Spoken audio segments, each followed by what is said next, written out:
ADHD video.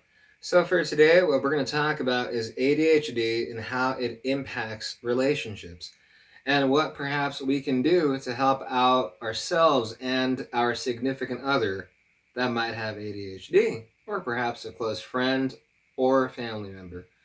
So there are multiple tools that we can utilize in order to help out. Knowledge truly is power. The more we know ourselves, the more we know our partner, the more we know our friend or family member or colleague, the better we can help them out. And vice versa, it goes both ways. The better you can also be helped out as well.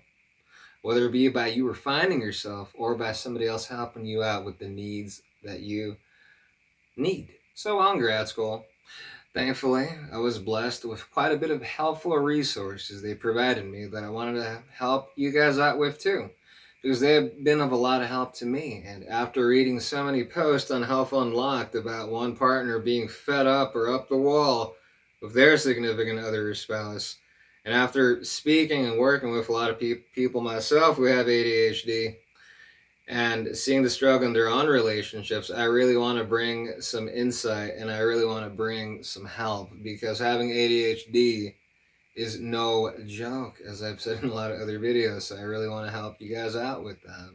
Every relationship, every individual requires different needs and expects different things, and the ADHD can certainly complicate this. And we have to understand that there exists taking care and helping out the ADHD, that there also exists taking care and helping out the person and the unique nature of their personality, cognitive functions, and what they need.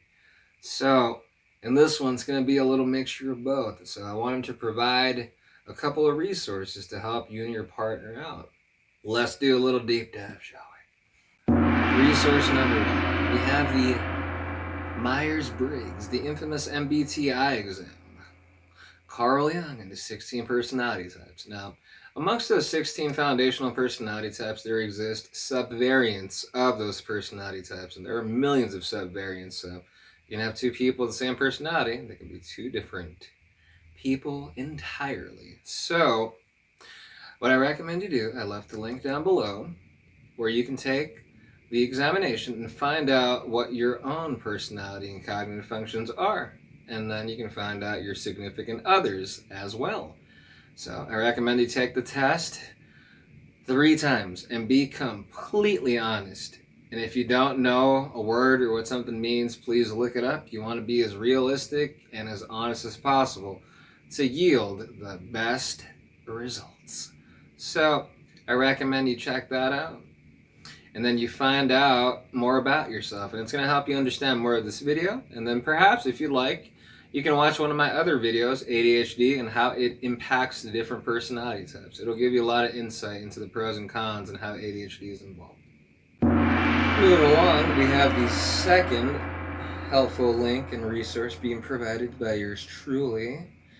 We have the 5 different love styles. So on the first list of love styles here, out of the 5, we have number 1, the avoider. Avoiders, coming from homes that are often low in affection, but which place high value on independence and self-reliance. The avoider grows up learning only to take care of themselves, to deal with anxiety of having so little comfort and nurturing from their parents, etc., etc. You can read that on if you get that result later on. Or we have the second choice, the pleaser. The pleaser. Pleasers usually grow up in homes with a parent who is overly protective, angry, and or critical. Pleaser children do everything they can to be good and avoid troubling their highly reactive parent, etc., etc. Or, the third option, we have the vacillator. Grown up with an unpredictable parent, vacillators' needs aren't top priority. Without consistent parental affection, they develop feelings of abandonment, etc., etc. Or perhaps you might be a controller. Controllers need control to ensure that the vulnerable and negative feelings they experience in childhood remain suppressed from their adult lives. Having control means having protection from feelings like fear, humiliation, and helplessness. However, anger is one of the However, anger is the one emotion that is not vulnerable. Or perhaps are you a victim? The victim. Kids survive a chaotic home environment by trying to stay under the radar, making themselves as invisible as possible. They'll hide and appease, learning how to escape into their own heads to lessen the pain from their angry, violent, chaotic parents, etc., etc. And that says quite a lot about someone. As we can see, a person's upbringing and the environment of which they grow up in is truly important. It says a lot about them and what they need and what's required sometimes for them. So something to look into if you're a partner, something for you guys to talk about. So I highly recommend that the both of you find out what your love style is each, so you can help each other out and better understand each other and help out the ADHD as well. Let's go on now to the next point, to the next helpful link. Next helpful link to help you out in your relationship is the Enneagram. The Enneagram examination is very interesting because it correlates quite a bit with your cognitive functions. So we see our skill set within our cognitive functions when we take the MBTI, and you see your 4 core functions. Now, what drives your personality is something different entirely a lot of the time, and that comes also from our childhood. It's hard to notice a theme. Our childhood is quite important. So, if you're a parent, really take that into consideration. But going back to what I was saying, the Enneagram exam, basically, it gets its information, interestingly enough, well, besides the questions, obviously, but it's a big reflection upon a lot of our childhood trauma. Now, all of us have different sorts of traumatic incidents of different levels and different varieties, and we were younger, and a lot of the time that's what forms our Enneagram function. So when I found out my Enneagram function, it was like, wow, this makes a lot of sense. And having inattentive ADHD and having it undiagnosed until my mid-20s, I can certainly understand why this is my Enneagram number. So a lot of introspection, a lot of deep dive learning I did for myself, and I'm like, wow, I have a lot of these characteristics, and wow, do I need to work on this and that and this and that. So you're probably going to have one of those moments as well. So I recommend you and your partner go individually and take the Enneagram exam so you can see what your biggest drives are. The Enneagram exam yields quite a bit of information. It's going to give you a lot of information as to what situations and circumstances can be helpful and which ones are not helpful, what you kind of need, what, habits and things of that nature that can certainly be a benefit to know for your partner and for yourself. So the Enneagram exam is really helpful, and I really recommend it. The link is down below. Let's move on down to the next part. And for the final point of assistance here, we have the 5 different love languages. There are 5 different ways in which some research has shown that people show and require affection. So go check that out. Go take the examination. But first, let's do a little talking about it. So here we have the 5 love languages. These are things that we do in order to display and show our love to our friends and our significant other and other people, etc., etc. So the 5 love languages. We have the first one. These are people who give words of affirmation, are very supportive, loving, encouraging to people. Then we have number 2. These are people who like to give gifts or like to receive gifts. It just makes the biggest difference in the world to them. And then we have 3, acts of service. These are people who appreciate being helped out, having things done for them. And this can be definitely very relatable to a lot of people with ADHD who had such a difficult time doing something when they were younger that having help with something meant so much that they grew to have that as their love language. So it could be that for certain people with ADHD. And we have the other one, we have quality time. These are people who just love spending time together with the person that they're interested in, their significant other, their family members, their friends. Just that quality time, that time between them and fill in the blank. And then we have number 5, we have people whose love language is physical touch. So take that as you will, and take the examination.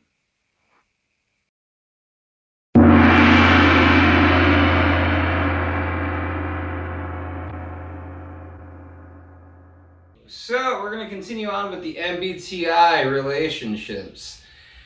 And we're going to look at the details of difficulty and all that good stuff that we probably don't really want to admit, but maybe think about, talk about, stuff of that nature.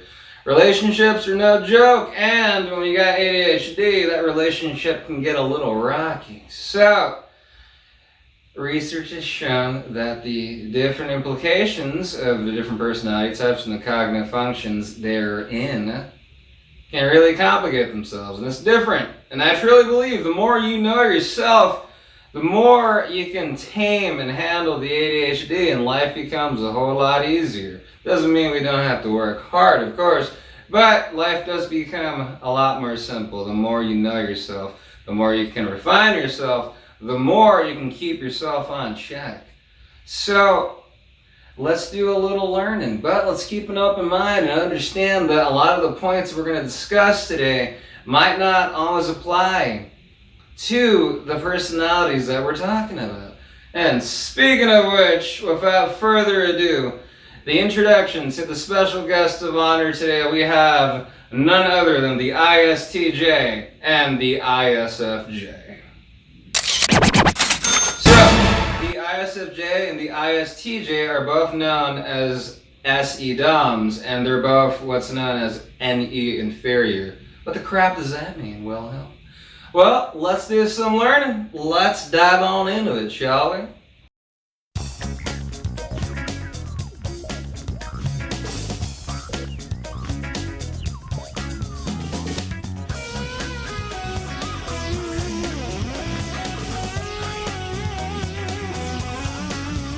SI focuses on methodically sorting through personal, meaningful information. It scans the physical environment, looking for familiar sensory details, for the purpose of orienting oneself to a new situation.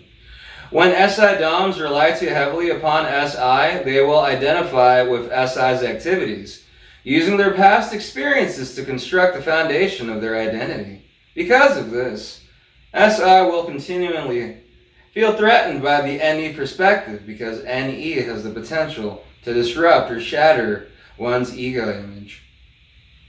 So, ultimately, SI forcefully rejects the NE perspective because it fears that the possibility of future change will destroy one's cherished way of being in the world. And without that personal foundation of familiarity, one has no way to feel grounded or secure in life. Now that's pretty deep. If you really take a moment to really reflect upon what's said there, you might have a couple of us scratching our heads, a couple of us nodding our heads, or some of us just a blank stare. So, whatever have you. Regardless of the fact, it's interesting to know these things. It's interesting to ponder these things and to see what applies and what doesn't apply. And speaking of applying and not applying, so now let's dive into the characteristics of an SI DOM. What comes with that? What are the weaknesses that arrive when one is an SI DOM? Now, before we jump into this, I want to preface this by saying that not all these points are going to apply. Some of these points might not apply at all to you. Some of these might. Some of these might apply a little bit to you. It's going to vary from person to person. But what we got to do is we got to have an open mind. And if now is not the right time, or you don't feel too cool or good in the best mood, maybe you haven't slept right or eaten right, then maybe you might want to look at this video another time. Maybe save it for later. But for those of us that feel, hey, ready to go, let's jump on in. Let's take a gander. It's really important to know these things. And hopefully the points that we talked about earlier, hopefully some of those tests can be of some assistance to you and your partner. Because a relationship is a living, breathing thing. And it's really tough when we don't know ourselves, or when we don't know what difficulty we have, and when we don't know what our partner has. So if you yourself are an ISFJ or ISTJ with ADHD, Have an open mind. Or if you're married to or dating an ISFJ or ISTJ, also have an open mind. Folks, knowledge truly is power. We have to be humble. We have to open ourselves to see what we can improve upon. And that way, we can tame the ADHD, and life can be successful and happy and all that jazz. So, let's do a little deep dive into what the SI imbalances can bring forth and see if some of them might apply to you. Let's do it.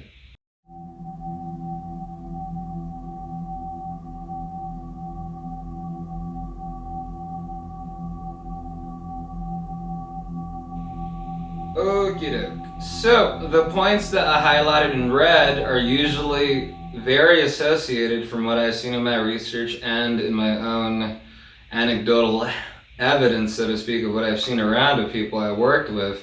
Yeah, these points tend to happen a lot, especially when the ADHD is there. Somebody brought up a good point in my other relationship videos that where is the line where the ADHD starts?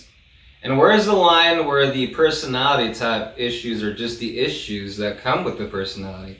I want to preface this quickly by mentioning that these issues with the ISFJ, ISTJ, they're going to happen to people whether they have ADHD or not. That's not really the point.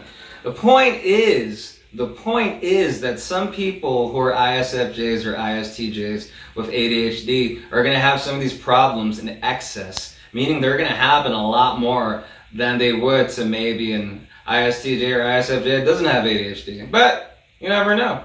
Somebody who doesn't have ADHD could be struggling pretty heavily in life.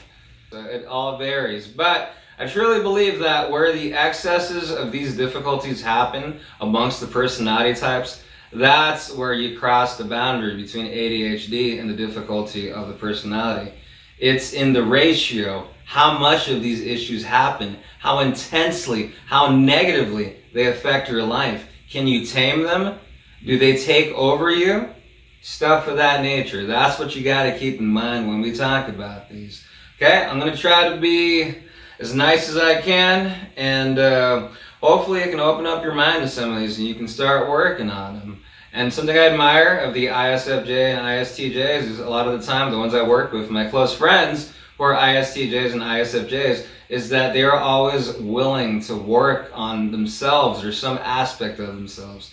That J function is something I respect in a lot of ISFJs and ISTJs. They have a work ethic that sometimes comes second to none.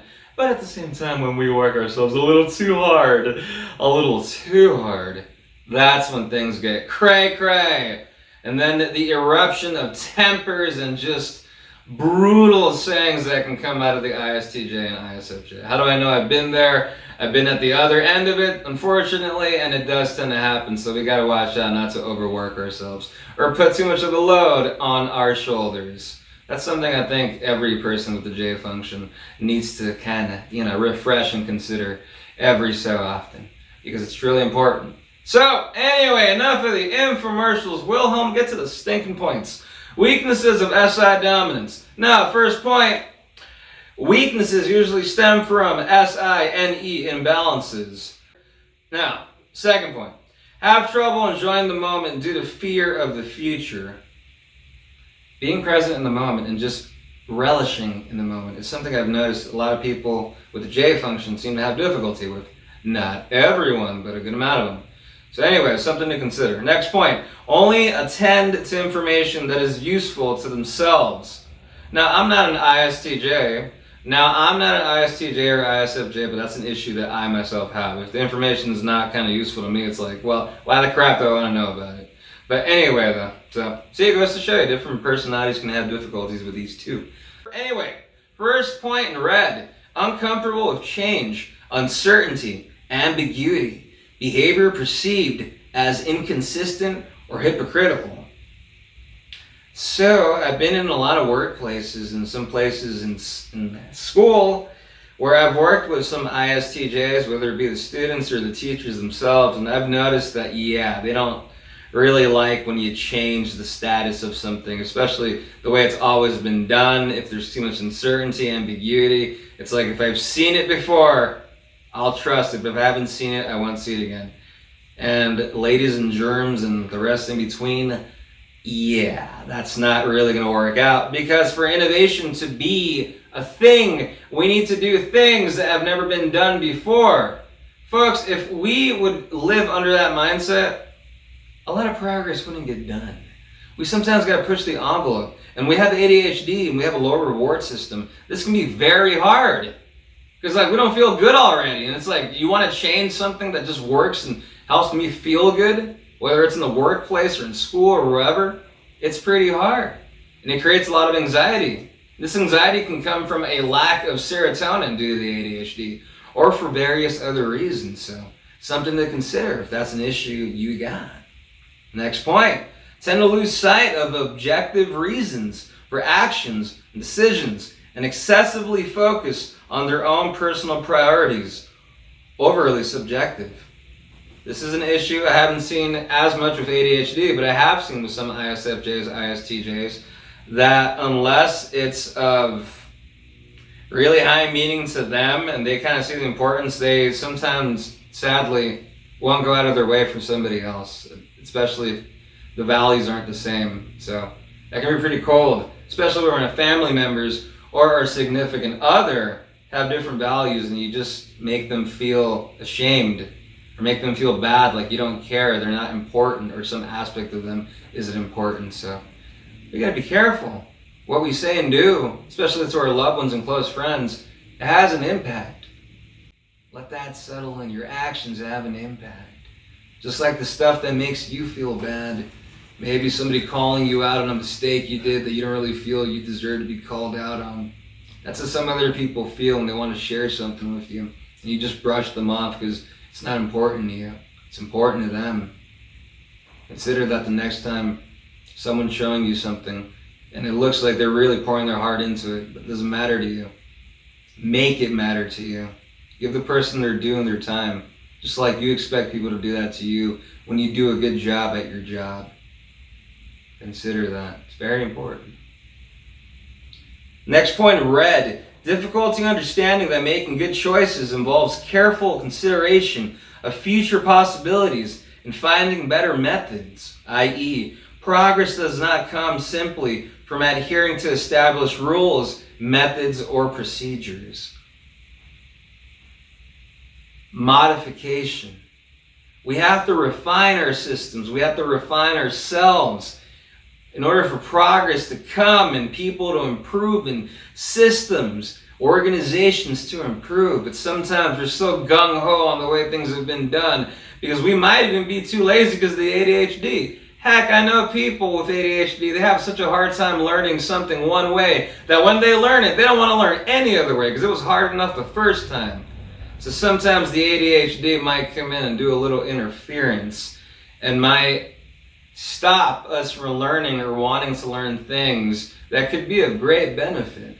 The lack of dopamine gives a lack of motivation, gives a lack of concentration. So when you don't have the motivation to learn something new, and on top of that you can't concentrate on learning it, and we have issues with short-term memory, it's like forget about it. I'm just going to stick to what I know, and it better be like that because I'm going to give other people a hard time.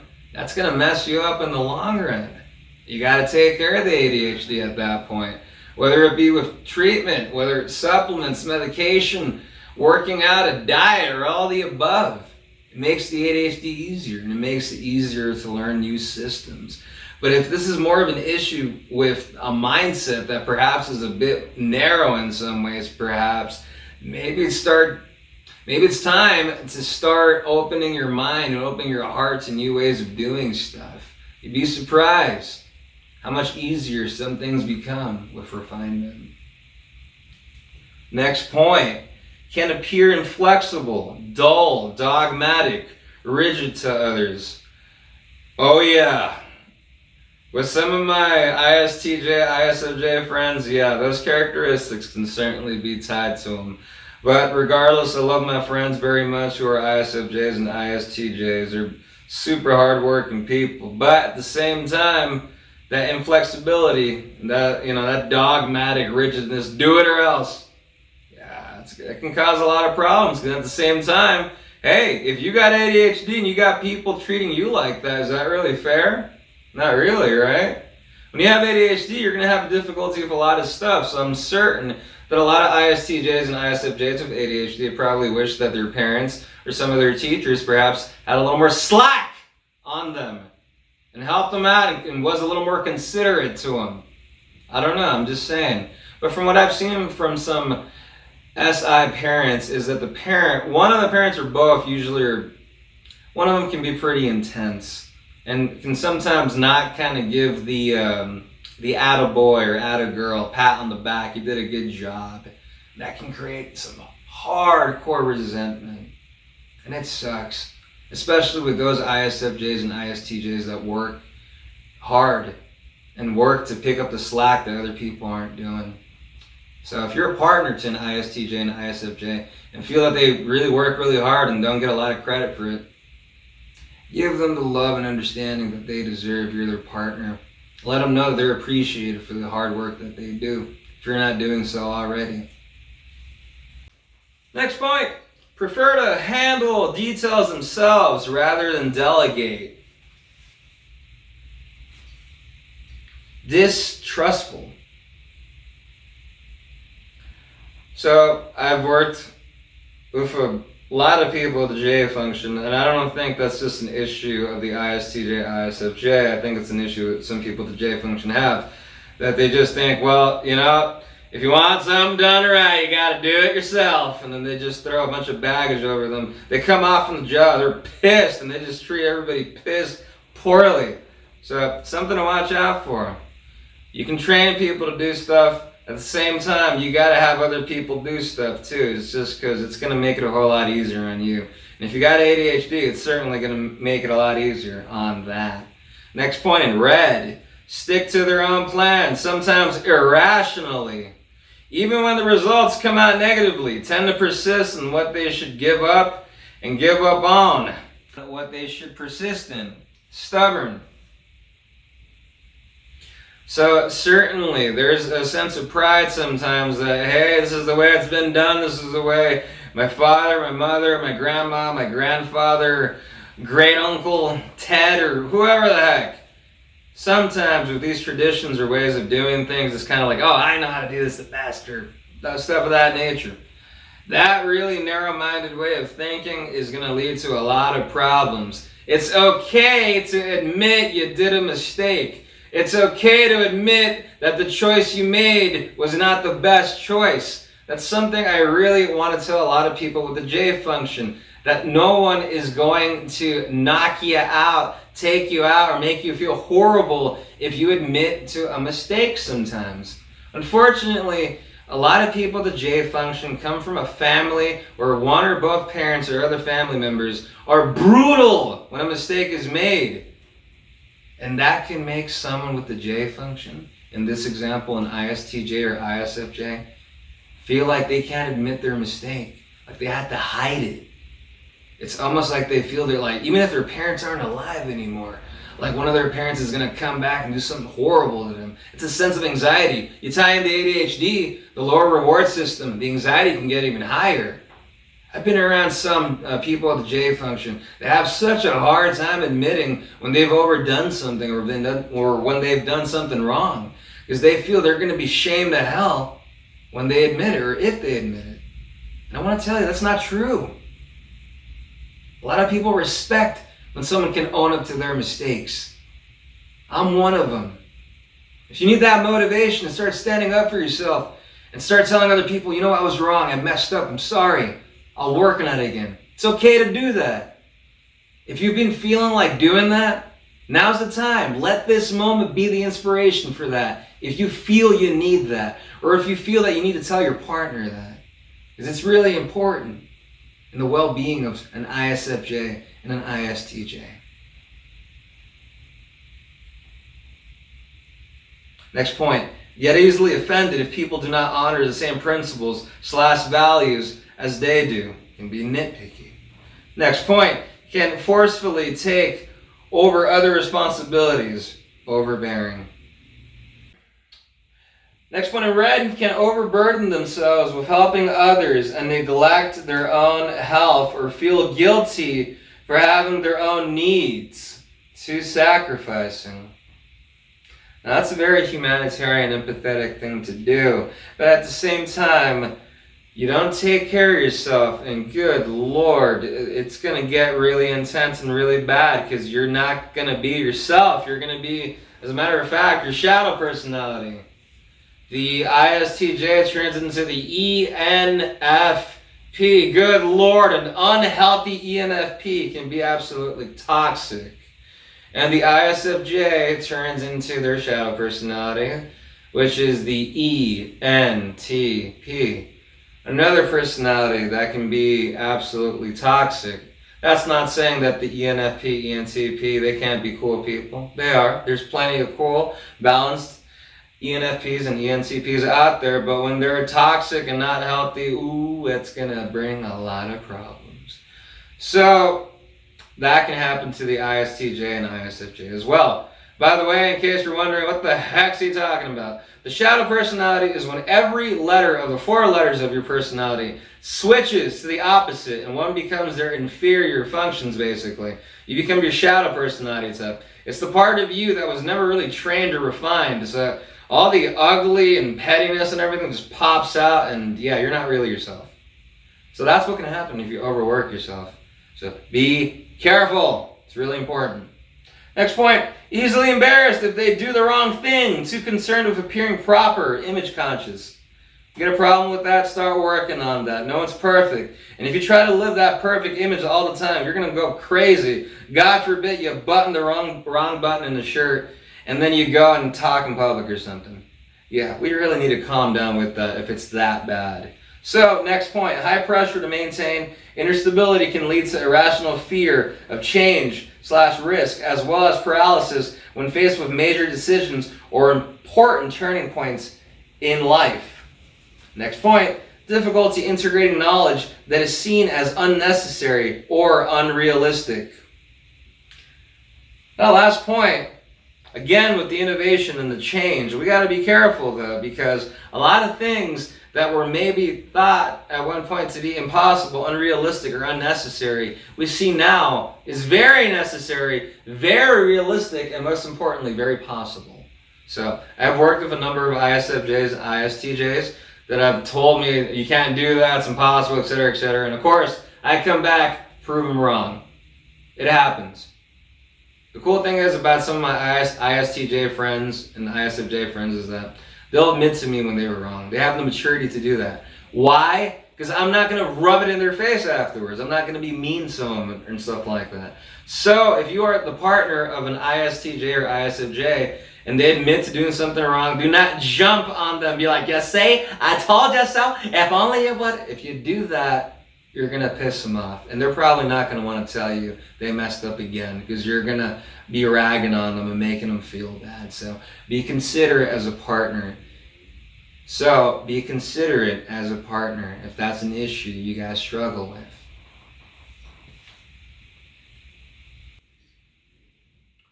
So as we can see, these points give a lot of stuff to reflect upon. It's not really easy to talk about some of these things.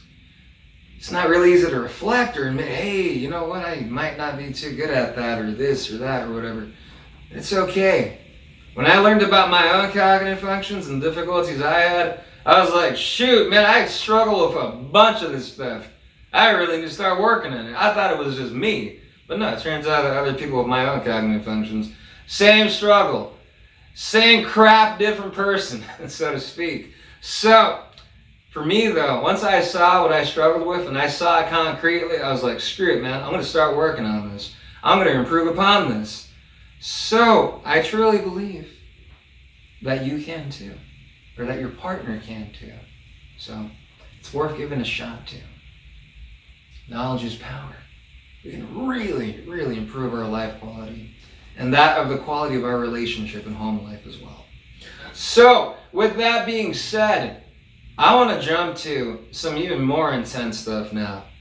The next things I'm going to describe are things that happen at the workplace, amongst friends, and sometimes at the home.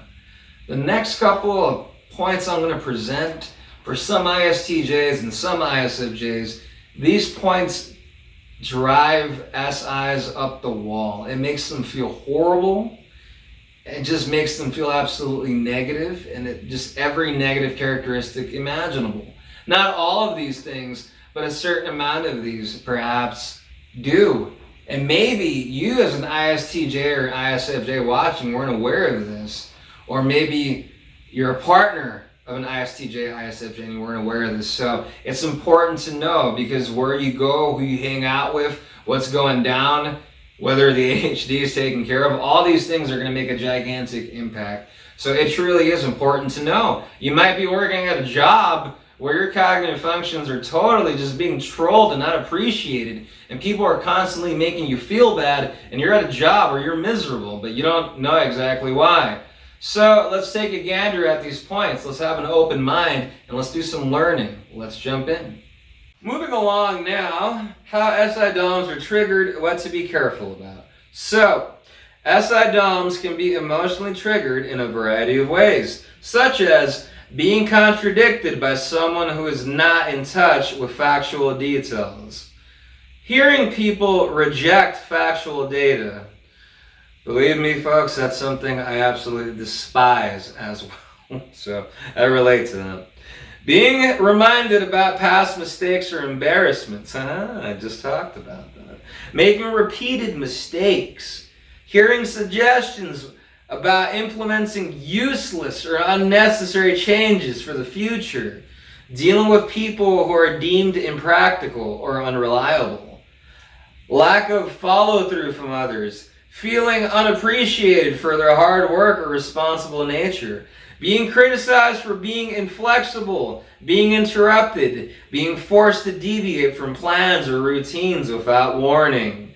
Being forced to confront completely unknown / new situations. Chaotic, noisy, disorganized environments. Situations where there are no rules or where the rules frequently change. Having to improvise or brainstorm without warning.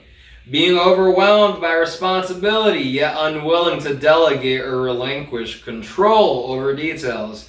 Or feeling pressured to extrovert too much. Wow, quite the list, right? So I want you to reflect if you're an SI Dom and be like, do some of those things drive you insane or get you upset or irritate you? Is where you're working at, the job place you're at, with the people you're working with, are there a lot of those characteristics around? If so, then perhaps it might be time to start looking for another gig. Maybe the same job at a different company, or maybe a whole new career. Who knows? And if you take care of the ADHD, especially if you haven't been taking care of the ADHD, you can get yourself a better gig and improve your life, job, and quality of life. I truly believe it. I truly believe an individual can refine themselves, just like I believe a lot of you watching can do just the same thing. And I truly believe a lot of you watching can improve your relationships as well. ADHD has the power to destroy a relationship, has the power to destroy and harm a family.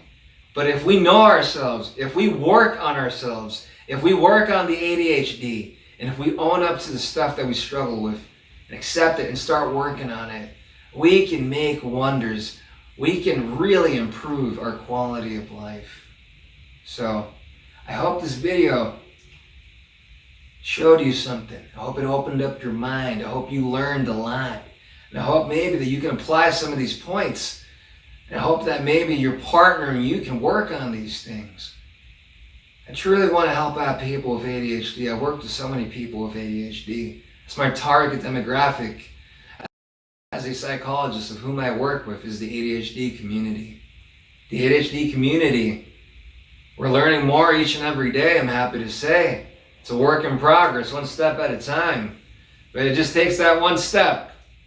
And I truly hope that all you ISTJs, ISFJs watching, and your partners perhaps, can all improve. And can all improve the relationship and help each other out. And refined, and most importantly, tamed that ADHD. I truly believe it, and I truly hope so. Well, that about wraps it up for today. Thanks for watching. This is Wilhelm, your ADHD comrade. Over and out.